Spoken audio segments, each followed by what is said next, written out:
নমস্কার, আপকে আদালতে আপনাদের স্বাগত। অতীতে কিছু এমন কেস হয়েছে, জেসিকা লাল murder case, Mattu murder case এবং নীতিশ কাটারা মার্ডার কেস, যা নিয়ে পাবলিকের মনের মধ্যে অনেক প্রশ্ন আছে।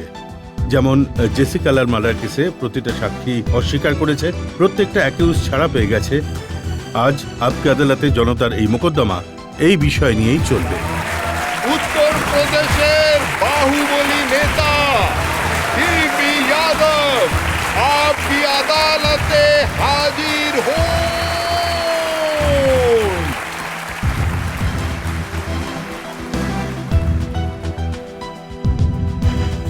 সবার প্রথমে আপকে আদালতে আজকের মোকদ্দমা শুরু করার আগে আজকের জাজ টি.আর. কাক্করের অনুমতি চাইব আজকের এজলাস শুরু করার জন্য।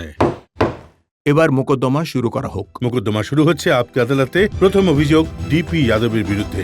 आपकी আদালতে ডিপি যাদবের বিরুদ্ধে অভিযোগ হলো যে উনি উত্তরপ্রদেশে সন্ত্রাস সৃষ্টি করেন। যাদব সাহেব, এই কথা কি সত্যি যে উত্তরপ্রদেশে ওয়েস্টার্ন ইউপিতে বিশেষভাবে আপনার নামে মানুষ কাঁপতে থাকে? দেখুন, ডিপি যাদবকে কেউ নিজের ভাই, নিজের বন্ধু বলতে পারে। পুরো উত্তরপ্রদেশের কথা আমি বলতে পারবো না, পুরো দেশের কথা বলবো। কিন্তু ডিপি যাদব না কখনো সন্ত্রাসের ভাষা শিখেছে, না কখনো করেছে। আমি তো শুনেছি যে মাফিয়া আছে আপনার কাছে, এমন মানুষ আছে যারা ইচ্ছে হলেই কাউকে উঠে নিতে পারে, যখন ইচ্ছে মেরে ফেলতে পারে। দেখুন রজতজি, এ আপনার মিডিয়ার ভাষা হতে পারে, কিন্তু যথার্থ এবং বাস্তবের সঙ্গে কোনো মিল নেই। কারণ আজ পর্যন্ত কোনো এমন একটা নমুনাও আমার জীবনে নেই যেখানে কাউকে উঠিয়ে নেওয়া হয়েছে, চমকানো হয়েছে বা ভয় দেখানো হয়েছে। কিন্তু যাদবজি, এটা কি সত্যি নয়? উত্তরপ্রদেশে পুলিশের যদি রেকর্ড দেখা হয়, আপনার বিরুদ্ধে মার্ডারের কেস রয়েছে, ডাকাতির কেস রয়েছে, কিডন্যাপিং এর কেস আছে, এক্সটর্শনের কেস। আপনারা ভালোভাবেই দেখতে পান যে পুলিশের যে ভয়ানক রূপ আছে, মানে এক ছাত্র জীবনে ছাত্রদের জন্য বিদ্রোহ করা ব্যক্তিকে বা যুবকদের কি রকমের সমস্ত ক্রিমিনাল কেস দিয়ে জেলে পাঠানোর কাজ করা হয়।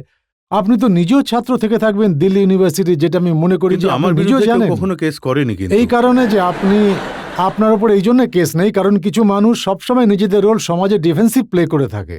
হ্যাঁ, আপনি অফেন্সিভ প্লে করে থাকেন শুধু মিডিয়াতে, কিন্তু সাধারণ জীবনে হয়তো আপনি অফেন্সিভ প্লে যাদবজি, আপনি করেন। বলছেন যে কোনো বড়সড় কেস আপনার বিরুদ্ধে নেই। এই থানা থেকে পাওয়া একটা লিস্ট আমার কাছে আছে, যাতে ধারা ৩০৭-এর কেস আছে, ধারা ৩০২-এর কেস আছে। এতে থানা কবিন্দর গাজিয়াবাদের কেস আছে, সানিগেট গাজিয়াবাদের কেস, কোতোয়ালি গাজিয়াবাদের কেস আছে। আপনি চাইলে লিস্ট আপনাকে উপহার দিতে পারি। দাদরি গাজিয়াবাদের না, কেস আছে। লিস্ট তো এটা কোনো অথেন্টিক লিস্ট নয়। অথেন্টিক লিস্ট আমার কাছে আছে। যদি বলেন তো আপনাকে সেই কেসগুলোর ভেতরে যেই কেসগুলো কলেজের সময় করা হয়েছিল, যা সবেতে আমি কোর্ট থেকে রেহাই পেয়ে গেছি, আদালত আমাকে মুক্তি দিয়েছে, একটা কেসও তার মধ্যে ৩০২-এর নেই। এটা সেই লিস্ট যেটা ভোটের সময় জারি করা হয়, নির্বাচন কমিশন জারি করে। এই লিস্ট রজতজি যেটা আপনার হাতে আছে, ওটা টাইপ করে আনা লিস্ট, কোনো অথেন্টিক পেপার তো নয়, আর নাই এতে কোনো সরকারি অফিসে কোনো স্ট্যাম্প আছে। হ্যাঁ, এখন আমি আপনাকে চ্যালেঞ্জ তো করতে চাই না, কিন্তু আমি মিডিয়ার ভাষা খুব ভালোভাবেই জানি। আচ্ছা, এটা কি সত্যি নয় যে ১৯৯১-এ আপনার ওপর ন্যাশনাল সিকিউরিটির অ্যাক্ট লাগু করে আপনাকে জেলে বন্দী করা হয়? নিশ্চিতভাবে, কারণ রাজনৈতিক বিরোধিতা আর নিজের প্রতিদ্বন্দ্বীদের বিরুদ্ধে চক্রান্ত করে যারা রাজনীতি করে, যেটা আজও ডিপি যাদব আর ডিপি যাদবের পরিবার ভুক্তভোগী, সেই জন্যই তো আপনারা মিডিয়ায় নিজেদের মঞ্চে নানা ধরনের রং বেরঙের আচ্ছা মানুষকে বলুন, এই ডেকে কথাটা কি ইন্টারভিউ সত্যি নিয়ে যে থাকেন? গাজিয়াবাদের এসএসপি শৈলজা কান্ত মিশ্রা পোস্টার লাগিয়েছিলেন মোস্ট ওয়ান্টেড? কিন্তু এটাও সত্যি, যখন আমি ইউপির মিনিস্টার ছিলাম তখন শৈলজাকান্ত আমার এসএসপি ছিলেন বুলন্দশহরে, এবং বুলন্দশহরে একজন আমাদের ব্যবসায়ী গোষ্ঠীর সঙ্গীর কেস হয়ে গিয়েছিল ডাকাতির। আমি শৈলজাকান্তকে বলেছিলাম ডাকাতির কেস ২৪ ঘন্টার মধ্যে খুলতে হবে, ওয়াকআউট হওয়া চাই, না হলে অ্যাজ এ মিনিস্টার হয় আমি ইস্তফা দেব বা তোমাকে ট্রান্সফার করে দেব, অন্য কোনো জায়গায় পাঠিয়ে দেব। ব্যাস, শুধু এটাই ছিল লড়াইয়ের ভিত। আর তারপর বিজেপি সরকার আসে। বিজেপি আমার বিরুদ্ধে থাকা মানুষ, তাদের একত্রিত করা পার্টি, আর তাদেরকে এই লাইনে এনে শৈলজাকান্তকে এসএসপি গাজিয়াবাদ কিন্তু আপনি পোস্টিং করে বিজেপি দেয়। পার্টিও জয়েন করেছিলেন একটা সময়। যোগ দিয়েছিলাম, কখনো কখনো জীবনে রাজনৈতিক কিছু বাধ্যবাধকতা এসে যায়। এখন শুধু এইটুকুই বলতে পারি যে আমি হাউজে ছিলাম, আর হাউজে আমি কিছু এমন অ্যাসিওরেন্স পেয়েছিলাম যে আমার ওপরে যে পুলিশি তদন্ত চলছে আমার বিরুদ্ধে যে জবরদস্তি অন্যায়ের শিকার বানানো হচ্ছে আমার পরিবার, আমার সন্তানদের, তাতে বিজেপির গভর্নমেন্ট কিছু না কিছু রাস্তা বের করবে। তো বাচ্চাদের জন্য স্যাক্রিফাইস করা যায়, একজন বাবা, একজন ভাই, একজন বোন। তো সেই জন্য আমি এটা অ্যাকসেপ্ট করি যে রাজনীতি পরিবারের পরেও হতে পারে। এটা বলা যেতে পারে যাদবজি যে আপনি দরদাম করেছেন বিজেপির সাথে, দরদস্তুর আমার নয়, কেস তুলে রজতজি। নিলে আমি আপনাদের পার্টিতে দেখুন যোগ দেব। রজতজি, জীবনে এই দরদস্তুর নিজের জীবন আর পরিবার চালানোর জন্য অনেক মানুষই করে থাকেন। সব কথা আমি বলতে চাই না আপনার সামনে, আপনি খুব ভালো করে জানেন এই সমস্ত কথা। কিন্তু কখনো কখনো বাধ্য হয়ে মানুষ কোনো সিদ্ধান্ত অবশ্যই নেয়। আর আমার আজও এই বিষয়ে আফসোস এবং দুঃখ আছে যে আমি বিজেপিতে যোগ দেওয়ার সিদ্ধান্ত নিয়েছি। সেটা সমাজবাদী পার্টি হোক বা বিজেপি হোক, বিএসপি হোক, আপনি আপনাকে তো- এই জন্যই চাই যে আপনার কাছে পাওয়ার আছে। আপনি তো এক এমন মহান পার্টির নাম উচ্চারণ করলেন রজতজি, আমি সে সম্বন্ধে কি আর বলবো বলুন। আমি প্রশ্ন করছি যে সমস্ত রাজনৈতিক দল আপনাকে এই জন্যই কাছে টানে যাতে ওরা চায় যে আপনার বাহুবলী আগে না, শক্তি ওরা জানে কাজে যে লাগাতে ডিপি পারে। যাদবের পেছনে কোটি কোটি মানুষ আছে। ওরা জানে যে প্রচুর যুবকের সমর্থন, কৃষক শ্রমিকদের সমর্থন ডিপি যাদবের সঙ্গে আমি আছে। আপনাকে বহুজন সমাজ পার্টির নেতা মায়াবতীর বয়ান বলছি। যখন আপনি পার্টি জয়েন করেন, বহুজন সমাজবাদী পার্টি, উনি বলেন যে আমার মাসেল পাওয়ারের প্রয়োজন আছে। মুলায়ম সিং এর কাছে যদি রাজা ভাইয়া থাকে তো আমার কাছে ডিপি যাদব আছে। কখনোই বলেননি, কখনোই বলেননি। আর আমি সেখানে উপস্থিত ছিলাম, রজতজি ছিলেন না। এই ব্যাপারটা আপনারা বুঝে নিন যে কোন কথাটা কেমন হতে পারে। আপনি দূরদর্শনে অবশ্যই শুনে থাকবেন, বেহেনজি মায়াবতীজি অবশ্যই বলেছিলেন আজ থেকে ডিবি যাদব আর বালেশ্বরজি মেম্বার অফ পার্লামেন্ট আমাদের সাথে, আমাদের পার্টির সাথে আছে। এবং গরিব বর্গের ওপরে সমাজে যে অন্যায় ঘটে সেই জন্যে আমরা ওদের বিরুদ্ধে যে অন্যায় করছে নিজের ক্ষেত্রে, তো ডিপি যাদব এবং বাকি লোকজন সেই জন্য আমাদের পার্টিতে যোগ যাদবজি, দিয়েছেন। 29শে ডিসেম্বর 2004-এর কথা এটা। বিকেল 4টের সময় প্রেস কনফারেন্সে মায়াবতী বলেন মুলায়ম সরকারের মোকাবিলা করার জন্য মাসেল পাওয়ারের প্রয়োজন আছে। মুলায়ম সিং এর কাছে রাজা ভাইয়া যদি থাকে, আমার কাছে ডিপি যাদব আছে। আমি আপনার বলছি যে memory-কে একটু correction আমি করে বলছি দিচ্ছি। দেখুন, রাজা ভাইয়া এখন কি হয়েছে, মিনিস্টার, তাই তো ইউপিতে। হ্যাঁ, হ্যাঁ, যদি মায়াবতীজি মায়াবতীজি মানে বলেছিলেন যে আপনার কাছে মাসেল পাওয়ার আছে, তাই আপনাকে প্রয়োজন। না, মাসেল পাওয়ার নয়, আমার কাছে, আমার সাথে, আমার পেছনে এই দেশের কোটি কোটি যুবক আছে, মানুষের শক্তি আছে। গণতন্ত্রে আর কি ব্যবস্থা হয়? রাজনীতিতে কোন শক্তিকে শক্তি বলে মানা হয়? আজকাল তো রাজনীতিতে বন্দুকের জোরকেই শক্তি বলা এটা তো হয়ে এখন থাকে। সরকারে চলছে, এসবই চলছে। যাদবজি, আপনি বলছেন যে আপনার বিরুদ্ধে কোনো ডিরেক্ট কেস নেই, কিন্তু আপনার পরিবারের বিরুদ্ধে কেস আছে, আপনার বিরুদ্ধে অনেক কিছু কথা বলা হয়। আমার একটা ব্রেকের জন্য থামবো, আর ব্রেকের পর যখন ফিরবো সেসব নিয়ে প্রশ্ন করবো আর সেই বিষয়ে জবাব চাইবো। আমরা এখন একটা ব্রেক নিয়ে নেব, আর ব্রেকের পর ডিপি যাদবের বিরুদ্ধে জনতারই মোকদ্দমা চলবে।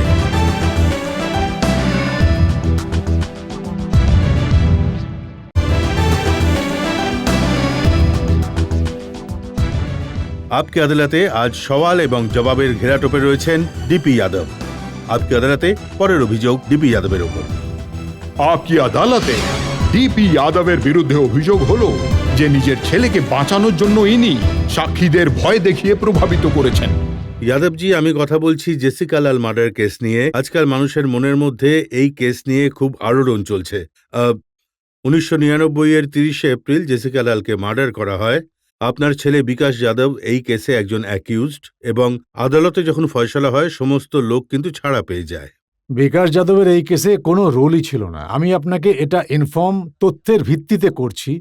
আর রজতজি, আমার দুঃখ এটাই যে কোনো অনুসন্ধান ছাড়াই যে সমস্ত কথা বলা হচ্ছে সেটা আপনাদের ইন্টারেস্টে তো হতে পারে, কিন্তু এর পরিণাম খুব আপনি দূর বলছেন এই পর্যন্ত কেসে হওয়া বিকাশ সম্ভব। যাদব অ্যাকিউজড ছিল কোনো না? রোলই বিকাশ যাদবের ছিল না, শুধু 201-এর একটা ধারা ওর উপরে লাগানো হয়, কারণ মনু শর্মা ওকে জানতো এবং কোন গাড়ি করে কোথা থেকে ওকে নিয়ে যাওয়া হচ্ছিল কেস হওয়ার পর। ওর উপরে চার্জ যেটা মাননীয় হাইকোর্ট দিয়েছিল, ডিপি যাদব চার্জ বানানোর জন্য কেউ নয়, কিন্তু রজত শর্মা চার্জ বানানোর লোক হতে পারে। কিন্তু এফআইআর এ তো এটা লেখা হয়েছিল যে উনি শেল্টার দিয়েছিলেন নিজের ঘরে। বলবন্ত আমি রায় যে যা নেতা জানি ছিলেন সেটা তার আপনাকে ঘরে। বলেছি। আপনি ওটা শেল্টার বলুন, আপনার ওটা যা মর্জি বানিয়ে দিন। আর চেনা পরিচিত হওয়া, বন্ধু হওয়া কোনো খুব খারাপ বড় কথা নয়। মনু শর্মা কোনো চোর ডাকাত বা তেমন কোনো খারাপ পরিবারের ছেলে নয়। ভারতের রাষ্ট্রপতির আত্মীয় পরিজনের মধ্যে মনু শর্মা পড়ে। একদম আর বন্ধুত্ব আমার থাকা তো- ছেলের ক্লাসমেট ও ছিল চণ্ডীগড়ে, সেই সম্পর্কে ওর কাছে আসতেই পারে, বন্ধুত্ব হতেই পারে, চেনা পরিচিত। তার মানে এটা নয় যে বিকাশ যাদব কোনো অপরাধ না, করেছে। উনি বলেছিলেন পুলিশকে মার্ডার করার পর 30শে এপ্রিল রাতে আপনাদের ঘরে শেল্টার আরে পায়। পুলিশ তো আগের দিন এই কেসের সম্বন্ধে বলেছিল ডিপি যাদব গুলি নাকি বদলে দিয়েছে। আমার দিব্যি, আমি জোরের সাথে আপনাদের সবার সামনে নিজের মুখে এই কথাটা বলতে চাই, যদি এই কেসের কোনো একজন মানুষকে, একজন সাক্ষীকেও ডিপি যাদব জানে বা কখনো দেখা করে থাকে, তো যা শাস্তি আপনারা দেবেন সেটা আমি মেনে নিতে প্রস্তুত থাকব। যাদবজি, এটা সত্যি নয় যে আপনার ছেলে যখন পুলিশের সামনে সারেন্ডার করে 19 দিন পর প্রথমেই ও ইম্ফলের এক আদালত থেকে নিজের অগ্রিম জামানত করিয়ে আনে? দেখুন, পুলিশকে অথবা পুলিশের কাজকে কে না ভয় পায় বলুন? ওকে খোঁজা হচ্ছিল, ও যেখানে বিজনেস করতো, যেখানে থাকতো, সেখানকার একটা আদালত থেকে ও নিজের অগ্রিম জমানত নিয়ে এসেছিল। এতে কি অন্যায় করেছে? অগ্রিম জমানত দিল্লিতে 1000টা হয় প্রত্যেক দিন। কিন্তু যেহেতু ও ডিপি যাদবের ছেলে, সেই জন্য আমাকে তার সাজা আজ পর্যন্ত পেতে হচ্ছে। ও ডিপি যাদবের ছেলে, সেই জন্য ও কেন অগ্রিম জমানত নিল? বাকি তো রজত শর্মার ওপর কেস হলে 3টে জমানত এক্ষুনি চলে আসবে, কারোর উপরে কেস হলে 4টে জমানত চলে আসবে। তো এই ব্যাপারে অপরাধ, এই ব্যাপারে কোনো অপরাধ নয় যে ও আমার ছেলে। আমি তো সারা জীবন মানুষের সেবাই করে এসেছি। যাদবজি, আপনার ছেলের বিরুদ্ধে এটা কিন্তু কোনো প্রথম অভিযোগ নয়। এর আগেও ওর উপরে মার্ডারের কেস 19 বছর বয়সেই আনা তা হয়েছিল। নয়, এই কেস ওর নাম জোড়া তখন হয়েছিল যখন উত্তরপ্রদেশে ভারতীয় জনতা পার্টির সরকার ছিল, তখন আমার বিরুদ্ধে কেস বানানো হয়েছিল। দেখুন, ওর কেসটা বিরুদ্ধেও কেস কিন্তু ছিল বানানো হয়েছিল। হাতরাসের একটা ছেলে দেবেন্দ্রকে আমি মার্ডারের তো কেস। বলছি যে এই কেসটা এই সরকারের দ্বারা পরে কেস ফেরত নেওয়া হয়েছিল, কারণ ভুল করে এবং ভুল পদ্ধতিতে ওর নাম জোড়া হয়েছিল। সেই জন্য সরকার এই কেস উঠিয়ে নেয়, কোনো আদালতের কেসটা চলেনি। সরকার নিজের ভুল বুঝতে পেরে কেসটা পরে তুলে নেয়। জেসিকা লালের কেসে পাবলিক ওপিনিয়ন যদি আপনি দেখেন, জনতার মতামত আপনি নিলে, এটা সত্যি বলে লোকেরা মনে করে যে প্রচুর সাক্ষীকে প্রভাবিত করে তাদের কথা বদলানো হয়েছে। রজতজি, কে বানায় অভিমত? সেটা আপনারা বানান। আপনার কাছে নিবেদন যে ন্যায়কে মোমবাতির মাঝারি আলোতে দেখার চেষ্টা করবেন না। যাদবজি, আপনার কাছে আজ ন্যায়কে পুরো দেখুন, সুযোগ আছে, সব বলে দিন। ন্যায়কে সূর্যের রশ্মিতে দেখার চেষ্টা করুন, কারণ আপনারা যা কিছু বলে থাকেন সেটা সারা দেশের কোটি কোটি মানুষ দেখে। তার প্রভাব প্রচুর মানুষের উপর প্রতিফলিত হয়। আমি জানি না আপনার ঘোষক এখানে ডিপি যাদবকে বাহুবলী বলেছিল। আরে বাহুবলী তো হনুমানজিকে বলা হয়ে থাকে, আমি তো ওনার পায়ের ধুলোও নয়। তো এমন একটা শব্দের প্রয়োগ মানুষের জন্য করার আগে আপনাদের দুবার ভাবা উচিত। যাদবজি, আপনি উত্তরপ্রদেশের কোথাও চলে যান, আপনাকে বাহুবলী বলেই ডাকা হয়। ডাকা আপনাকে উচিত তো নয়। মাফিয়া বলে এটা ডাকা বলা হয়, উচিত আপনাকে নয়। মার্ডারার বলেও ডাকা এটা হয়। বলা উচিত। আমি তবুও ভালো দেখুন, শব্দ আমি ব্যবহার তো করছি আপনার বলতে জন্য। চাইছি যে আপনাকে মিডিয়ার মাফিয়া বলতে আপনি পারি। অবশ্যই ডাকতে পারেন, আপনাকে এখন অবশ্যই স্বাগত। বলুন। এরকম মিডিয়ায় তখন বহু লোক আছে। হ্যাঁ। এমনই এক মিডিয়ায়, যার নাম আমি নিতে চাই না, রাষ্ট্রপতিকে SMS এর এমন একটা প্রক্রিয়া যা থেকে কোটি কোটি টাকা মানুষ কামায়। SMS দ্বারা, SMS এর একটা রেট আছে, আপনারা তো SMS করে থাকেন। 2 লাখ SMS কে নিয়ে রাষ্ট্রপতিকে, তো আপনারা জানেন যে মিডিয়াওয়ালের কত ইনকাম হয়েছে? সাধারণ জনগণ বেচারা জানেই না। মনে হচ্ছে আপনার খুব না, অসুবিধা হচ্ছে অসুবিধা- মিডিয়াকে নিয়ে। অসুবিধা তো হ্যাঁ? আপনারই বেশি বলে মনে এটা তো হচ্ছে। বাস্তব কথা। অসুবিধা সেই লোকেদের হয় যে যে মানুষদের সম্বন্ধে বলা হয়ে আপনি থাকে। কিছু প্রশ্ন করতে চান? যেমন- আপনার মাইক্রোফোন। যেমন- এক মিনিট, আপনার কাছে যেমন জানতে চাই। ম্যাডাম, যাদবজি, মিডিয়া SMS এ যত কোটি টাকাই কামাক, তাতে সাধারণ লোকের কোনো লোকসান তো হচ্ছে না। ওটা তো পাবলিক আমি নিজেরাই বলছি তো, স্বেচ্ছায় মিডিয়া পাঠাচ্ছে। যেখানে ওটা আমাদের বলছে- পার্সোনাল, যে আমরা ওনাদের SMS এটা এ পার্সোনাল, পাঠাচ্ছি। দ্যাট ইজ নট না, পার্সোনাল। এতে আমাদের 2 টাকা খরচা হচ্ছে না 6 টাকা খরচা হচ্ছে, সেটা আমাদের পার্সোনাল বিষয়। এটা না এটা না, তো গরিবদের পকেট এতে থেকে কোনো যাচ্ছে। মার্ডার বা খুন করা হচ্ছে এই না, যে এতে কারো যুবকরা, অসুবিধার সৃষ্টি এই হচ্ছে না। যুবকদের পকেট থেকে যাচ্ছে, যুবকরা হুজুগের যাদবজি, বসে এসে রাজা SMS শর্মাজি করে কিভাবে ফেলে। পয়সা কামাচ্ছে? কোনো ভুল রাস্তায় তো কামাচ্ছে না। ওরা এখানে মেসেজ পাঠাচ্ছে যে আপনারা এখানে আমাকে SMS করুন। করবো কি করবো না আমাদের এটা মর্জি। সব থেকে ভুল পদ্ধতি। আমি এটাকে মাফিয়াগিরি বলবো, মিডিয়ার মাফিয়াগিরি, যাদবজি, আপনি বলছেন যে যারা সাধারণ পাবলিককে এটা public শোষণ করার মর্জি। কাজ করে। যাদবজি, উনি এটা বলছেন যে জবরদস্তি কমসে কম কোনো মিডিয়া করছে না, আপনার মতো কিডন্যাপিং করে তো পয়সা কামাচ্ছে। দেখুন রজতজি, একটা কেস আমি চ্যালেঞ্জ করে বলছি সারা দেশের মানুষকে, ডিপি যাদবের বিরুদ্ধে একটাও কিডন্যাপিং এর কেস আছে, আর আমার সামনে মানুষকে নিয়ে আসুন না। আপনি একা একা ইন্টারভিউ নিয়ে কি এমন প্রমাণ করতে চাইছেন বলুন তো? আপনি ডাকুন, কোনো পুলিশ অফিসারকে ডাকা উচিত ছিল, আপনার গাজিয়াবাদের SSP কে ডাকা উচিত ছিল, অন্য কোনো লোককে যে আমার বিরুদ্ধে প্রুফ দিতে পারবে তাকে ডাকা উচিত ছিল। আমি আপনাকে দিল্লির আপনি- পুলিশ কমিশনার KK পলের বয়ান দেখাচ্ছি। KK পল দিল্লির রজত- পুলিশ কমিশনার, ওনার থেকে বড় তো কোনো পুলিশ অফিসার হতে রজতজি, পারেন না। মিডিয়া- উনি বলেছেন যে জেসিকা লাল মার্ডার কেসে অভিযুক্ত এবং অফিসারদের মধ্যে বোঝাপড়া স্পষ্ট দেখা আচ্ছা, যাচ্ছে। কোনো অফিসারের সম্পর্কে আপনি প্রশ্ন তুলেছেন? না, আপনি দিল্লির কোথাও পুলিশ- বলেছেন না, দিল্লির দিল্লির পুলিশেরা পুলিশ, ভুল ইনভেস্টিগেশন করে আর অবশ্যই যে বলেছি। পুলিশরা ওই রাতের অন্ধকারে 1:30টার সময় আপনি দেখুন, একটা আপনি- মডেল নগ্ন হয়ে তাদের মত দিচ্ছিল, ওখানে কতজন পুলিশ অফিসার উপস্থিত ছিল? আমাদের সমাজকে একে মান্যতা দেয়? আমরা কি এই গৌরবময় ইতিহাস রচনা করতে চাই? আমাদের দেশের ঋষি বা ফকিরদের কি এমনই জগৎ যে রাত 1:30টার সময় একজন মডেল এমন লোকদের মত পরিবেশন করে যারা বড় বড় অফিসার, বড় যাদবজি, বড় লোক যাদবজি, সব? আমাদের দেশের একটা পরম্পরা আছে যে আপনার ছেলে ওই পার্টিতে ছিল এবং তাদের সঙ্গে ছিল যারা মত পরিবেশন না করলে গুলি করে আগে দেয়। আমার ওর কি ভুল ছিল বলুন? আমার ছেলে ওখানে উপস্থিতই ছিল না। আর আমার সমস্যা এই কথাটায় যে ওই পুলিশদের নাম আপনারা কেন বলেন না যারা ওখানে যে বসেছিল? মেয়েটার সম্পর্কে কেন এসব কথা জানতে বলছেন, চাইছেন না ভাই? যাদবজি- তারা কারা কারা ওখানে যাদবজি, ছিল? তাদের যে সাক্ষী কেন মেয়েটার করেননি? সম্পর্কে আপনি এই কথাটা যারা বলছেন যে ওই মেয়েটা মদ যারা সার্ভ করছিল রেস্টুরেন্টে আর রাত তারপর 1:30টার সময় মদ খাওয়াচ্ছিল, সেই রেস্টুরেন্ট তার মালিক আর তার স্ত্রীকে কেন অভিযুক্ত করা হয়নি? কেন ওদের প্রশ্ন করা হয়নি? যাদবজি যে মানে শুধু এটা শুনুন, বলে দিন ওই মেয়েটি মদ খাওয়াচ্ছিল বা অন্য যাই করুক না কেন, কারোর কি অধিকার ছিল ওকে আপনি হত্যা করার? মালিনী রামানির এভিডেন্স পড়েছেন? আমি আপনাকে প্রশ্ন না, না, করছি, না। হত্যা করার অধিকার কে যদি দিয়েছিল? জেসিকার কেস নিয়ে কথা বলেন তাহলে আপনাকে আপনি শুধু মালিনী এটুকু রামানির আমায় বলে evidence- দিন, আমি জানি যে- যেদিন ওই মেয়েটা ওখানে যাই করুক না কেন দেখুন, ওকে হত্যা মালিনী করার অধিকার রামানি কে এই দিয়েছিল? স্টেটমেন্ট দেয় যে মানু শর্মার সামনে দাঁড়িয়েছিল, he is not that person. Malini Ramani যে যে রেস্টুরেন্টের মালিক, কি বলতে চাইবেন এক আপনারা? মিনিট, হ্যাঁ, প্রশ্ন করতে চান? হ্যাঁ, আপনি বলুন, কি বলবেন? একদিকে আপনি তো মিডিয়াকে খারাপ বলছেন যে মিডিয়া এটাকে ফেভার করছে, হতে পারে সেই সময় মিডিয়া মালিনী রামানি আপনাকেই ফেভার করছিল। হ্যাঁ, না, এটাও তো আমাকে হতে ফেভার পারে করার না? কোনো প্রশ্নই নেই। আমি তো এতে কিছুই নেই, আমার তো কোনো রোলই ছিল না। আমি তো এটা বলছি যে মিডিয়ার আপনার রোল শুধু এটুকুই যে মেয়েটি খুন হয়েছিল, আপনি তার মৃত্যুর 7 বছর বাদে তার উপর ঘৃণ্য অভিযোগ আনছেন। না না, আমি ঘৃণ্য অভিযোগ লাগাচ্ছি অবশ্যই না। খারাপ না, অভিযোগ আমি তো আনছেন। একটা সিস্টেমে অবশ্যই কথা সিস্টেম, বলছি আপনি যে আজ ওর উপর যে অভিযোগটা আনছেন, বারে মত পরিবেশন করা কোনো অপরাধ নয়। প্রশ্নটা আপনার কাছে আমার, এই প্রশ্নটা আপনাকে করার আছে বলুন। আমার। আপনাকে হ্যাঁ, যে আপনি বলুন। আপনার গ্রাজ যেটা সেটা জেসিকা লালের এগেনস্টে, কিন্তু হওয়া উচিত ছিল অ্যাকিউজড বা যাদের বিরুদ্ধে অভিযোগ এসেছে তাদের প্রতি হওয়া উচিত ছিল। আপনার সম্পর্কে এখান থেকে কি বোঝা যাচ্ছে? আপনার যত গ্রাজ সেটা হলো ভুল পদ্ধতিতে মদ বেচা বা যে ভিকটিম হয়েছে তার প্রতি, অথচ যারা অ্যাকচুয়ালি অ্যাকিউজড, এই পাবলিক যাদের অভিযুক্ত বলে মনে করে তাদের প্রতি কিচ্ছু নেই। আমি ব্যবস্থার প্রতি প্রশ্ন তুলেছি। না না, ব্যবস্থাকে প্রশ্ন করেননি অ্যাকিউজদের আপনি। বিরুদ্ধে ম্যাডাম আদালত সিদ্ধান্ত দিয়ে দিয়েছে, আমরা আদালতের থেকে বড় নয়।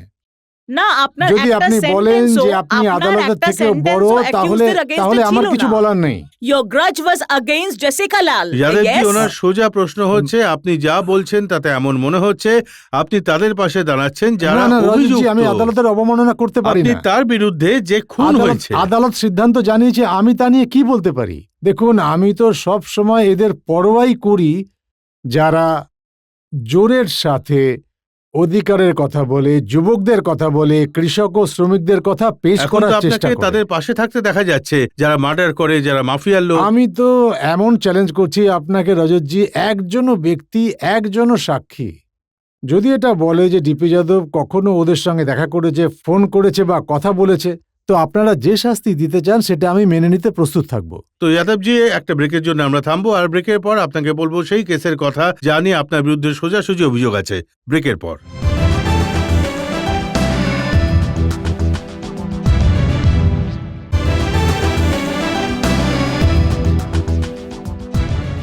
আপকে আদালতে আজ আমরা জনতার পক্ষ থেকে মোকদ্দমা চালাচ্ছি ডিপি যাদবের বিরুদ্ধে। আপকে আদালতে পরবর্তী অভিযোগ ডিপি যাদবের উপর। আপকি আদালতে ডিপি যাদবের বিরুদ্ধে অভিযোগ হলো যে উনি কাটারা মার্ডার কেসের মেন সাক্ষীকে লুকিয়ে রেখেছেন।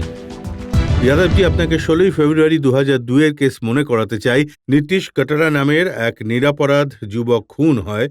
শিবানী নামে একটি মেয়ের বিয়েতেও গেছিল। সেই বিয়েতে আপনার ছেলে উপস্থিত ছিল, আর আপনার ছেলের উপর অভিযোগ ছিল এই যে ও নীতিশ কাটারাকে মার্ডার করে। হ্যাঁ, সেই বিয়েতে আমার সারা পরিবারই উপস্থিত থেকে থাকবে, কারণ শিবানী আর আমার মেয়ে ক্লাস ফেলো ছিল। হুম। আর কারো বিয়েতে যাওয়া তো কোনো অপরাধ নয়।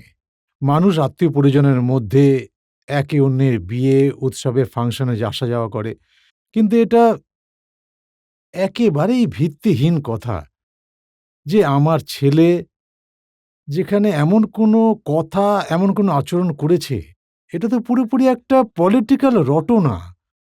যদি আমি খুব বিস্তারিত আপনাকে বলতে থাকি তাহলে আপনার চ্যানেলের এই সময়টা পুরো চলে যাবে। শুধু এটাই বলতে চাই যে সেই সময়েও আমি, আমার পুরো পরিবার একটা ঘৃণ্য রাজনৈতিক চক্রান্তের শিকার হই। আর বিকাশ যাদবকে ঠিক সেই দিনই গ্রেপ্তার করা হয়েছিল যেদিন ওর কাউন্টিং হচ্ছিল। ভোটে দাঁড়িয়ে হতে পারে যে আমি ভুল করেছিলাম নিজের জীবনে আমার ছেলেকে রাজনীতিতে নিয়ে এসে, কিন্তু আমার ছেলে একজন ইঞ্জিনিয়ার, ইন্ডাস্ট্রি চালাতো।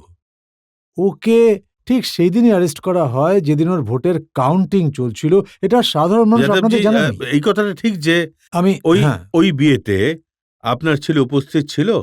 আপনি শুধু এটুকু আমি- বলে দিন। আমি তো আগেই বলেছি হ্যাঁ, আমার ঠিক পুরো আছে। পরিবার উপস্থিত এটাও ছিল। তো সত্যি যে কিন্তু ওই হ্যাঁ, বিয়েতে নীতিশ কাটারা উপস্থিত ছিল। আমি জানি না, আমি তো ওখানে ছিলামই এটা না। তো জানতেন যে আপনার মেয়ে ভারতী যাদব নীতিশ কাটারার ঘনিষ্ঠ আমার বন্ধু কাছে ছিল। মিডিয়ার চোখ নেই রজতজি। আমি আপনার মতো খুব একটা দূরদর্শী নই, মহাভারতের জমানাও নয় যে সঞ্জয়ের দিব্যদৃষ্টি আমার কাছে থাকবে, আপনার কাছে থাকতে পারে, মিডিয়ার কাছে থাকতে পারে। আমি ওখানে উপস্থিত ছিলাম না, তাই কিভাবে বলতে পারি যে কে কে উপস্থিত ছিল? আমি আপনাকে দেখাচ্ছি কে কে উপস্থিত ছিল। আমার কাছে ছবি আছে। এই ছবিগুলোয় আপনার ছেলে, আপনার ভাগনা আমি বিশাল আমি দুজনেই তো নিজের উপস্থিত। পরিবারের বিষয়ে প্রথমেই বলে দিচ্ছি, আমি তো এটা কখনো অস্বীকার না না, করিনি। আর এই ছবিটায় আছে নীতিশ আর আপনার মেয়ে। এটা তো কোনো দুজনেই দোষ উপস্থিত। নয়। কি বলছেন? ফটোগ্রাফ তো আমার আপনার সাথে অনেক হ্যাঁ, আছে বুঝলাম। একসঙ্গে। আপনার মেয়ে আর নীতিশ কাটারার বেশ ঘনিষ্ঠ বন্ধুত্ব ছিল। দেখুন, আমি এ বিষয়ে একদম অনভিজ্ঞ, আমি কিছুই জানি না। বরং আমি এটা বলতে পারি যে এটাও একটা অভিযোগ, একটা এলিগেশন, আর যেটা বাস্তবের থেকে অনেক দূরে অবস্থান যাদবজি, যদি করে। আপনাকে ফটো দেখাই কিন্তু আপনার মেয়ে আর একটা নীতিশের, কথা অবশ্যই না, আপনি জানি। এই ফটোটা দেখুন, একবার চোখ বুলিয়ে না, নিন, আমি- আপনার হয়তো মনে পড়ে দেখুন, যাবে। আমি একবার এখানে দেখুন না। ফটোর কথা হ্যাঁ। বলছি। ফটো তো আমি এটাও দেখেছি যে নীলম কাটারা জেসিকা লালের ইন্টারভিউ দিচ্ছে আর আপনি নীতিশ কাটারার ফটো ডিসপ্লে করেছেন।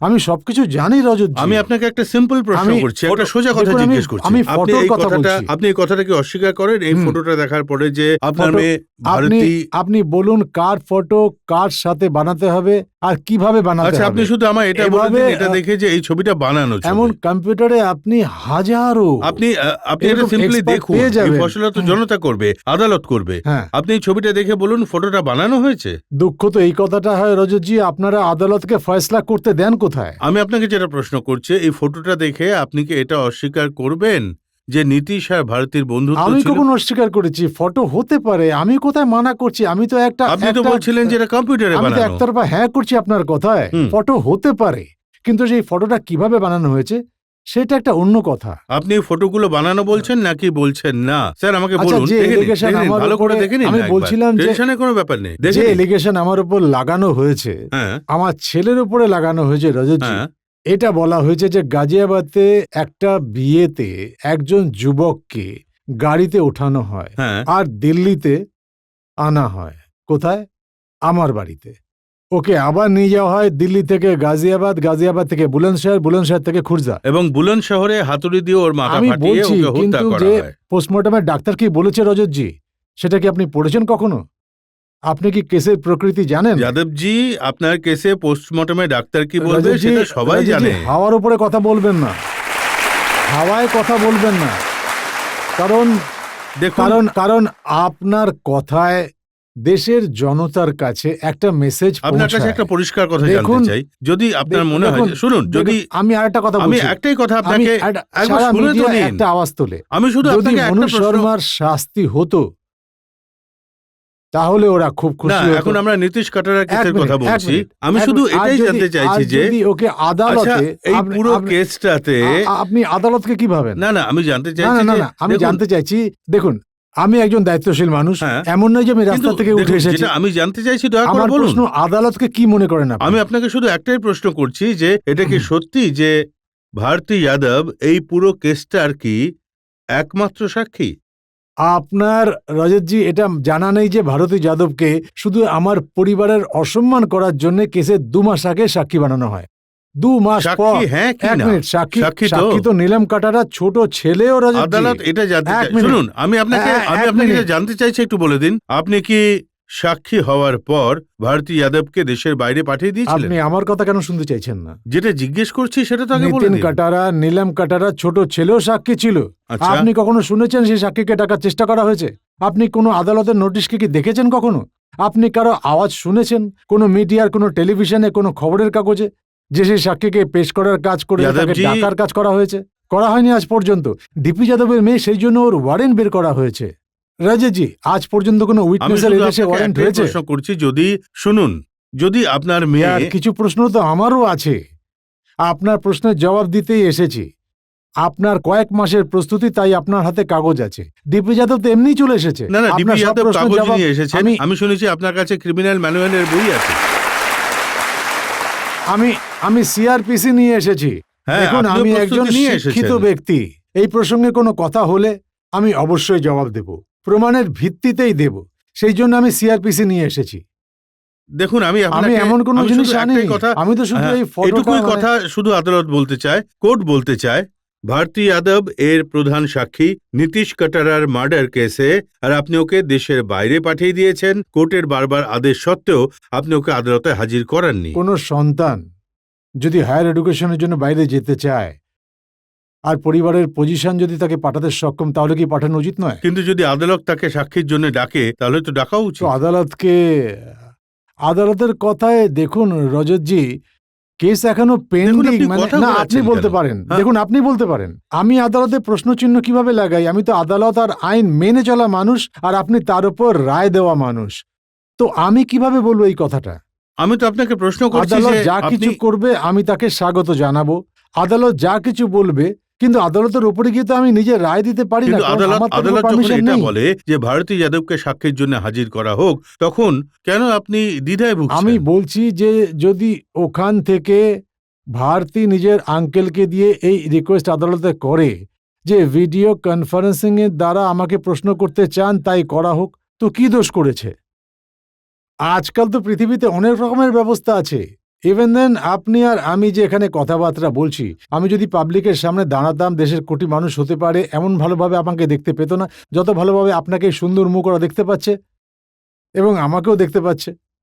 কিন্তু এমনই মিডিয়া, আজকের পৃথিবীতে এমন ব্যবস্থাও আছে। কিন্তু যাদবজি, যে- আপনি ভ্রান্ত ধারণায় কিভাবে আছেন? এটা মিডিয়ার কাজ নয়, এটা আদালতের আদেশ। আগে ভারতীকে আদালতেই সাক্ষীর জন্য মানে হাজির করা হোক আদালতে, আদালতকে আর রিকোয়েস্ট করা সেটা হয়েছিল। আপনি এড়িয়ে যাচ্ছেন। এটা আদালতকে রিকোয়েস্ট করা হয়েছিল।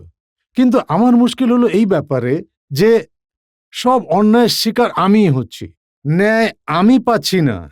4 বছর ধরে আমার ছেলে জেলে আছে। রজতজি, একটা ছেলে যে পরিবারকে রোজগার করে দেয়, ইন্ডাস্ট্রি চালায়, সে ইঞ্জিনিয়ার, সে যদি 4 বছর ধরে জেলে থাকে, তো যার ছেলে হয় শুধু সেই জানে যে কেমন লাগে, কি কারোর ছেলে অসুবিধা যদি হয়। মার্ডার কেসে অন্যদের- জেলে থাকে, তবে তো খুবই কিন্তু অসুবিধা আপনি হয়। তো খোলাখুলি, এক তো সিস্টেমই এইরকম, ওখানে কেউ দেখেইনি, ওর বিরুদ্ধে কোনো সাক্ষীও নেই, আর তাকে আপনি অপরাধী বানিয়ে পেশ করছেন, আর এই চেষ্টা করছেন যাতে ওর শাস্তিও হয়। আর অন্যদিকে একজন এমন ব্যক্তি যার সম্পর্কে কেউ জানে না, কি হয়েছে, কিভাবে হয়েছে, কখন হয়েছে, কেন হয়েছে, তার সাজার জন্য আপনি পুরো জোর দিয়ে না যাচ্ছেন। না না আর- না, আপনি ঠিক কথাটা বলছেন এক না। মিনিট, এক এক মিনিট, মিনিট। আপনাকে সুযোগ দেব। আমাকে- হ্যাঁ, আমি সুযোগ আমাকে দিচ্ছি। নিজের কথা হ্যাঁ, বলতে হ্যাঁ, দিন। বলুন। আমি এরা আমি আপনার শুধু লোক। এটা জানতে এরা চাই আপনার যে লোক। আপনার খুব কষ্ট যে আপনার ছেলে জেলে আছে, যে কিনা বছরে 2 বছরে যদি সাজাও কাটে তাহলে 14 বছরে সাজা কেটে বেরিয়ে আসবে, কিন্তু যার ছেলে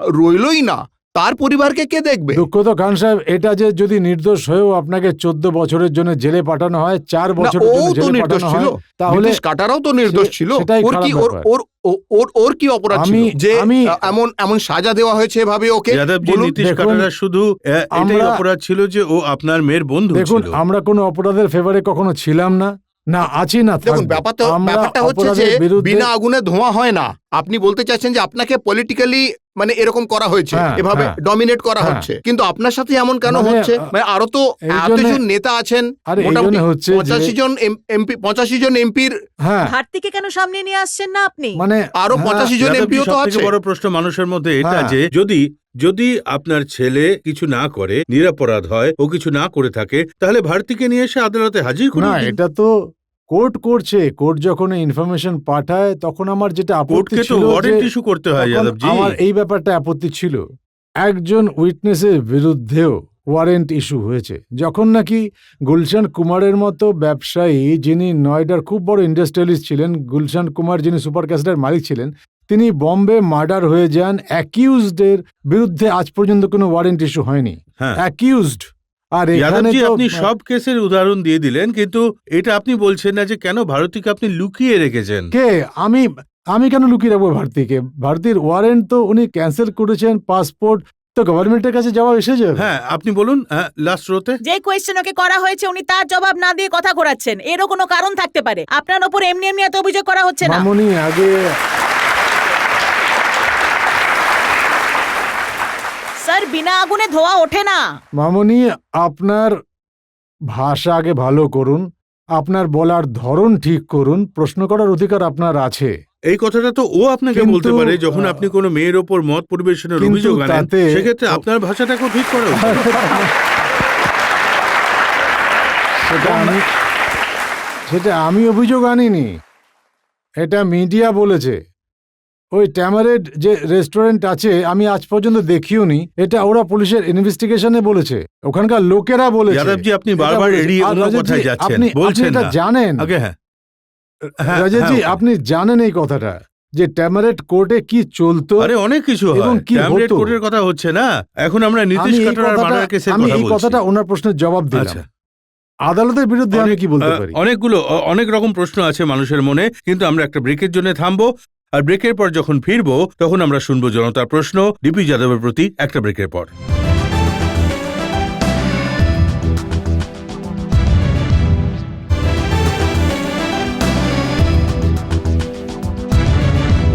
আপকি আদালতে আজ আমরা জনতার পক্ষ থেকে মোকদ্দমা চালাচ্ছি ডিপি যাদবের ওপর। সেই ডিপি যাদব যার ছেলে বিকাশ যাদব জেসিকালাল মার্ডার কেসে অ্যাকিউজড, ওনার ছেলে বিকাশ যাদব নীতিশ কাটরা মার্ডার কেসেও অ্যাকিউজড। সেই জন্য মানুষের মনে অনেক ক্রোধ, ক্ষোভ আর প্রচুর প্রশ্ন আছে। এই পর্বে আমরা শুনব জনতার প্রশ্ন ডিপি যাদবের কাছে। দেখুন, আপনার বিরুদ্ধে এত অভিযোগ আনা হচ্ছে, আপনার ছেলের বিরুদ্ধে এত অভিযোগ আনা হচ্ছে। যদি আপনার বিরুদ্ধে, আপনার ছেলের বিরুদ্ধে এইসব অভিযোগ প্রুভ হয়ে যায়, তাহলে কি আপনি নিজে থেকে শাস্তি দেবেন? দেখো বোন, শাস্তি দেওয়া আর না দেওয়া মাননীয় আদালতের কাজ। আর এই বিষয়ে আমি নয়, রজত শর্মা কিছু বলতে পারে। আমি তো এটা বলতে পারি যে বাবাদেরও কিছু দায়িত্ব থাকে। হ্যাঁ, যদি ছেলে স্পয়েল হয়ে যায় তাহলে বাবারও তাকে শাস্তি দেওয়া উচিত। আপনি তদবির করে দেবেন, আপনি বলে দেবেন। হ্যাঁ, আপনি বলুন। স্যার, যেমন পলিটিশিয়ানদের একটা দায়িত্ব থাকে সোসাইটির ওপর, এবং আপনি বলছেন যে আপনি ইন্ডিয়ার জন্য আর একজন পলিটিশিয়ান হিসেবে একটা এক্সাম্পল সেট করছেন, তো এইভাবে আপনার ছেলে, আপনার মেয়ে সব কেসে ইনভলভ, তাহলে কি এক্সাম্পল আপনারা সোসাইটিতে সেট করছেন? বা আপনি ওদের বিরুদ্ধে কোনো অ্যাকশন নিচ্ছেন না, এবং যেভাবে ভারতী কোর্ট উইটনেস হয়েও কোঅপারেট করছে না, তো এটা সোসাইটিতে কি এক্সাম্পল সেট করছে? বোন, দায়িত্ব সোসাইটির প্রতিও থাকে, আবার পরিবারের প্রতিও থাকে। এই দায়িত্বের অনুভূতি আপনারও থাকবে, কারণ আপনার কাছেও সন্তান আছে। আর আমরা রাজনীতি করি, আর এই দায়িত্বের অনুভূতির সাথেই আমরা করি। মানুষের জন্য সকাল থেকে রাত পর্যন্ত আমরা কাজ করি, মানুষের সুবিধা দেখি এবং তাদের অধিকারের কথাও বলি। আবার পরিবারের দায়িত্বও থাকে। তো দুটো দায়িত্বই পালন করার কাজ। যাদবজি, আজকাল এমন মনে হচ্ছে যে পরিবারের প্রতি দায়িত্ব বেশি পালন করছেন, পাবলিকের নয়। না, আমি জানতে চাইছি যে আদালতের আদেশ সত্ত্বেও হ্যাঁ, আপনি নিজের মেয়েকে অ্যাজ এভিডেন্স, সাক্ষী হিসেবে হাজির করতে কেন এত দ্বন্দ্বে আমি আছেন? বলছি আদালতের কাজে আমি কিভাবে বাধা দিতে পারি? ওরা ওয়ারেন্ট বানিয়েছে, ওরা পাসপোর্ট ক্যান্সেল করেছে, তো আমি কি এতে কোনো বাধা হয়েছি? দেখুন, আমি তো কোনো আর্জি জানাইনি যে আমি এর বিরুদ্ধে তুমি ওয়ারেন্ট ক্যান্সেল সবাই- করো। আমার দুঃখ দেখুন, অবশ্যই সবাই হয়েছে, এটা মনে কিন্তু করে যে মানে আপনি- আমার পরিবারের সাথে অন্যায় হয়েছে। আমার খালি দেখুন, ন্যায়ের অধিকার যদি আপনার থাকে তাহলে আমারও আছে। আমি ওই সংবিধানের ভরসায় বেঁচে আছি, আমার পরিবারও এই দেশেই বাস করে। আর যাদবজি, আমি এখন আপনাকে আমি বললাম আপনাকে একটা সাদাসিধে যে প্রশ্ন দেখুন, করছি। আমি যে কোনো ভাবে পরিবারের সাথেই আছি, কারণ আমার পরিবার এই দেশের স্বাধীনতার জন্য অনেক কষ্ট সহ্য করেছে। যাদবজি, আমি আপনাকে দেখুন, শুধু দেখুন, আমি স্বাধীনতার কি কথা বলছি? এখন থাকুক, তো আমি শুধু জানতে ন্যায়ের চাইছি অধিকার যে কি আমার নেই? নীতিশ কাটারার মা নিজে যে বয়ান দিয়েছেন তাতে উনি বলেছেন যে ওনার কাছে ইমেল রয়েছে আপনার মেয়ের, যাতে ও লিখেছে যে ও চেষ্টাও করেছিল নিজের ভাইকে বোঝানোর। আমার কাছে নীতিশ কাটারার মা নীলম কাটারার হাজবেন্ডের সিবিআই দ্বারা চালানো অনেক কেসের কাগজ আছে, আপনি চাইলে আপনাকে আপনি দিতে পারি। নিজেকে বাঁচানোর জন্য অন্যের আমার উপর আশ্রয় কেন না, নিচ্ছেন আমার উপর বারবার? কিসের অভিযোগ আনছেন আপনারা? হ্যাঁ? আমার উপর কিসের অভিযোগ? আমি তো ঠিক না, তেমনই, শুনুন, যেমন রজত শর্মা অনেক তেমনই লোক- ডিপি যাদব। আমার আপনার বলুন। কাছে একটা কোয়েশ্চেন আছে। আপনি জেসিকা লালকে বলে দিয়েছেন ও মাঝরাতে নগ্ন দেহে একটা বিয়ার বারে মদ সার্ভ করছিল, তো হতে পারে ওরও কোনো বাধ্যবাধকতা ছিল, আপনি সেটা দূর করার বদলে ওর নামে বাজে কথা বলছেন। আমি বারণ করছি না, আমি তো একটা সিস্টেমের কথা বলছি যে আমার জেসিকা লালের প্রতি কোনো ক্ষোভ নেই। আমি তো একটা ব্যবস্থার কথা বলছি, একটা এমন ব্যবস্থা ওখানে ছিল। শুধু এটুকুই ক্ষোভ, যারা আমি- মার্ডারার না, তাদের না, পাশে আপনি না আছেন। না, আপনি দেখুন, আপনি ওর খুনিদের শাস্তি দেওয়ার বদলে ওর ব্যবস্থা বদনাম ওখানে- করছেন। বলা আমার উচিত ব্যব- ছিল যে আপনি ওর দেখুন, খুনিদের বিরুদ্ধে শাস্তির ব্যবস্থা করবেন। সোনিয়াজি, আমি সিস্টেমের বিরোধিতা করি। আমি আজও চাই আসল খুনিকে খুঁজে বের করে তাদের শাস্তি দেওয়ার কাজ হওয়া উচিত। অপরাধী তো আপনার ছেলে, আমি ওরই সাজা কোথায় পাওয়া বারণ করছি উচিত। এই কাজের জন্য? যাদবজি, এই কথাটাই আপনি নীতিশ কাটারার মার্ডার কেসের সম্পর্কেও বলবেন? নীতিশকে যারা খুন করেছে তাদের শাস্তি হওয়া উচিত। অবশ্যই, কিন্তু সত্যির ভিত্তিতে হওয়া উচিত, অপরাধ তো হওয়া উচিত নয় না, অন্যায় তো কারোর দেখুন, সঙ্গে হওয়া উচিত নয়, এছাড়া তো হওয়া সত্যি উচিতই শুধু নয়। সেটাই যেটা আপনি বলছেন। সামনে ডাকুন, আমার সামনে ডাকুন, আমি তো ওপেন বলছি আপনাকে, আমার সামনে ডাকুন তাদের যারা সত্যি কথা বলতে চায় আপনাদের আপনি সামনে। শুনতে চান? আমি শুনতে চাই। আপনি শুনতে চান হ্যাঁ। সেই মহিলার কথা যার পেটের জোয়ান ছেলে মারা গেছে, তিনি কি বলেছেন? আপনি কি শুনতে চান? আগে আমি- না, আমি শুনিয়ে দিচ্ছি। না। না না, আপনি শুনে নিন। আপনি খুব ইনসিস্ট করছিলেন, আমি আপনাকে শোনাচ্ছি। নীতিশ কাটারার মা, সেই মহিলা যিনি নিজের ছেলের মৃত্যুর পর প্রতি মুহূর্তে আপনার সঙ্গে লড়াই করছেন, উনি কি বলেছেন আপনার সম্পর্কে? একটু দেখুন, শুনে যে নিন। জিনিস আদালতে আছে সেটা আপনি শোনাতেও পারেন, সেটা আপনি বলতেও পারেন। হ্যাঁ। আমি তো বলছি যে আপনি আপনি আদালতের একবার ঊর্ধ্বে। শুনে নিন না। আপনি শুনুন, আদালতের শুনুন। ঊর্ধ্বে। আরে যেসব শুনুন। বুঝছেন তো? সাক্ষীর আসার কথা ছিল তারা আসেইনি, যারা এসেও ছিল নীতিশের সঙ্গে বন্ধুও ছিল, কারণ কমপ্লিটলি তো অস্বীকার করতে পারেনি, কারণ ফটো ছিল আর ও ওখানে ছিল এবং খুব ভালো ছেলে, ওর বন্ধু ছিল, কিন্তু তবুও যতটা সহজভাবে কথা বলতে পারতো সেটা করতে পারেনি, কারণ যখন সাক্ষী দিত ও, যখন আমিও সাক্ষী দিতাম, কম করে 15 জন দাঁড়িয়ে থাকতো। বলুন আমি তো। বলতে বাধ্য আপনি- হয়েছিলাম যে আমাকে একটু স্পেস দিন, আপনি বসে পড়ুন। তো আপনি ভাবতে পারেন যে কলেজ থেকে সবে বেরোনো ছেলে মেয়েদের কতটা অসুবিধা হয়ে থাকবে যখন এইভাবে এতজন মানুষ দাঁড়িয়ে থেকে ইন্টিমিডেট রজতজি, করছিল। এই সাক্ষ্য ব্যাপারে দেওয়ার আমি কি সময় বলতে- সাক্ষীকে ভয় দেখানোর এতে কাজ আমি- আপনার লোকেরা না করতো। রজতজি, কখনোই না, এটা বাজে কথা, এটা আপনাদের মস্তিষ্ক প্রসৃত কাহিনী। আমার এটা মস্তিষ্ক নয়, স্বয়ং এটা সাক্ষী মিডিয়ার বলেছেন একটা যে- কাহিনী, এতে আচ্ছা। সত্যি।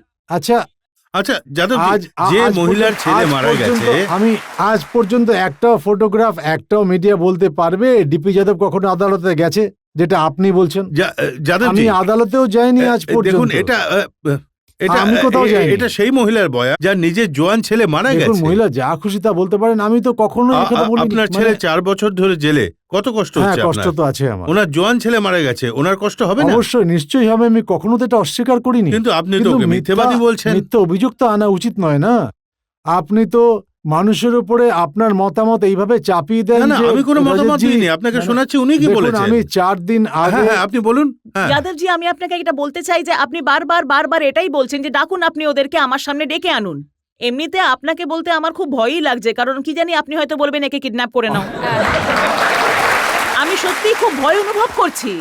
যখন আমার মতো মেয়ে আপনার সামনে ভয় অনুভব করছে, তাহলে ভাবুন যিনি আপনার দ্বারা প্রতারিত হয়েছে সে আপনার মুখোমুখি কিভাবে হবে। তারাও তো এটাই বলবে যে উনি আমাদের মেরে ফেলবেন, উনি আমাদের উঠিয়ে আপনাকে- নেবেন। আসলে ওরা আপনার সামনাসামনি আসতে ভয় পায়। আপনাকে আমি বোন মেয়ের মতো দেখি। আপনাকে কি রজত বাবু ডেকেছেন? না, আমাকে রাজাজি মোটেই আমার তো ডেকে তাই আনেননি, মনে আমি হচ্ছে একজন এখন। স্টুডেন্ট। যে রজতজি আপনাকে ডেকেছেন। যাদবজি, দেখুন, তাও আমি বলতে আপনি চাই যে বুঝতে পারবেন না, কিন্তু আমি কাঁপছি এখানে কথা তাও বলতে। আমি- যাদবজি, যদি সাধারণ পাবলিকের তাও আমি- মুখোমুখি মানে- হন তো বড় মূল্য চোকাতে না, হবে। আমি কখনোই করব না।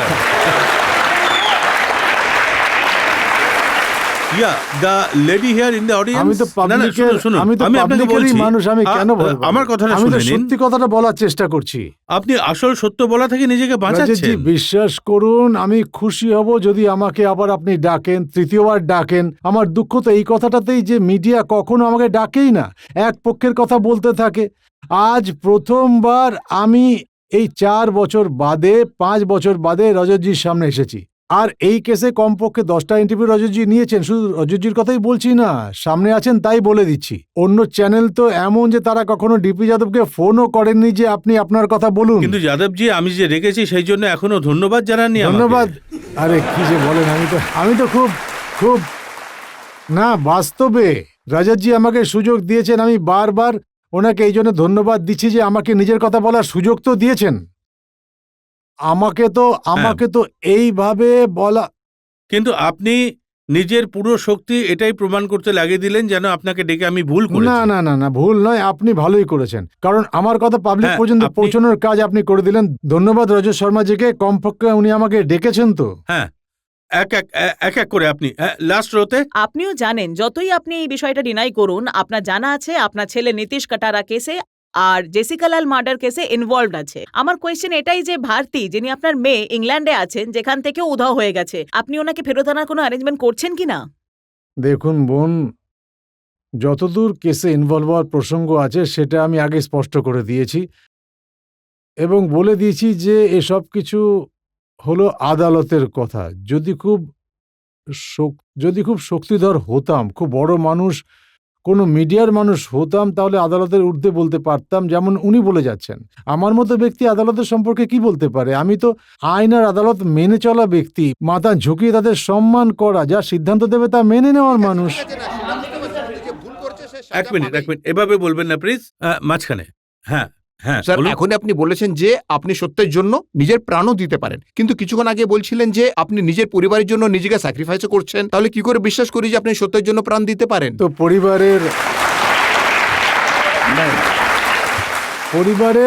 পরিবারের কথা কি সত্যি হতে পারে না? আপনার পরিবার কিছু যদি বলে, আপনি সেটাকে মিথ্যে বলে আপনি মানবেন? বলেছেন মানুষের কিছু রেসপন্সিবিলিটিস ফ্যামিলির জন্য থাকে আর কিছু সোসাইটির জন্য হয়ে থাকে। তো আপনার কি মনে হয় না যে সোসাইটি, জনতা আপনাকে ভোট করে পাঠাচ্ছে নিজের প্রতিনিধিত্ব করতে, তো আপনার রেসপন্সিবিলিটি সেই সোসাইটির জন্য বেশি থাকে আপনার পরিবারের থেকেও? অ্যান্ড সেকেন্ডলি, আপনি বলে যাচ্ছেন যে আপনি আদালতকে খুব রেসপেক্ট করেন, তাহলে কেন আদালতকে আপনার মেয়ের জন্য ওয়ারেন্ট জারি করতে হয়? কেন আসেনি?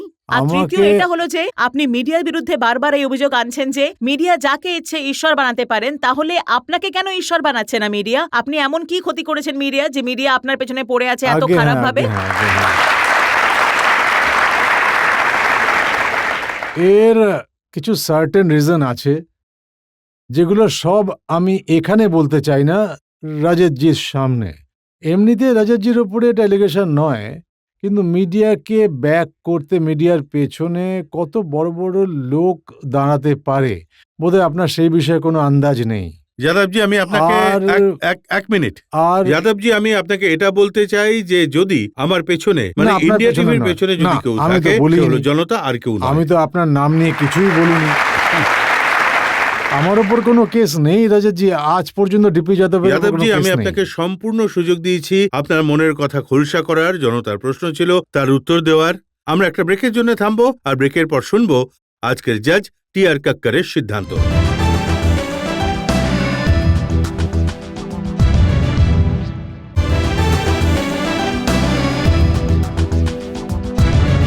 আপকে আদালতে আজ আমরা জনতার হয়ে মোকদ্দমা চালিয়েছি, প্রশ্ন করেছি, অভিযোগ এনেছি, জবাব চেয়েছি ডিপি যাদবের কাছে। আমরা ওকে প্রশ্ন করেছি জেসিকা লাল মার্ডার কেস নিয়ে, আমরা প্রশ্ন করেছি নীতিশ কাটারার মার্ডার কেস নিয়ে, প্রশ্ন করেছি ডিপি যাদবের রাজনীতি নিয়ে। এখন সময় আজকের এজলাসে আজকের জাজ দিল্লির প্রাক্তন পুলিশ কমিশনার টি.আর. কাক্করের রায়দানের।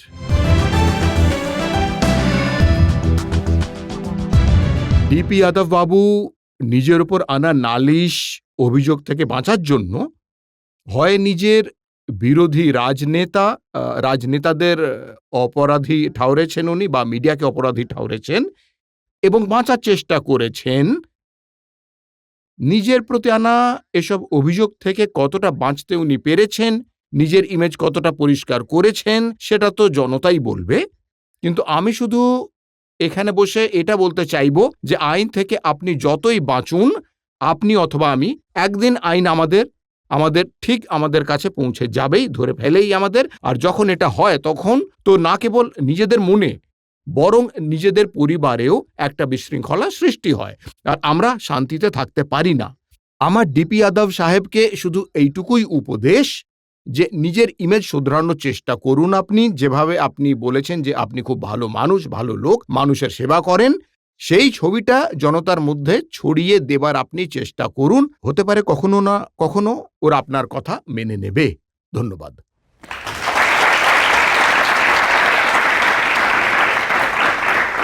আমি জনতার পক্ষ থেকে ডিপি যাদবের ওপর মামলা চালিয়েছি, কারণ ওনার অভিযোগ ছিল মিডিয়ার বিরুদ্ধে যে উনি সাফাই দেওয়ার সুযোগ পান না। আজ অভিযোগ করেছি, ওনাকে ভালোভাবে সাফাই দেওয়ার সুযোগ দিয়েছি।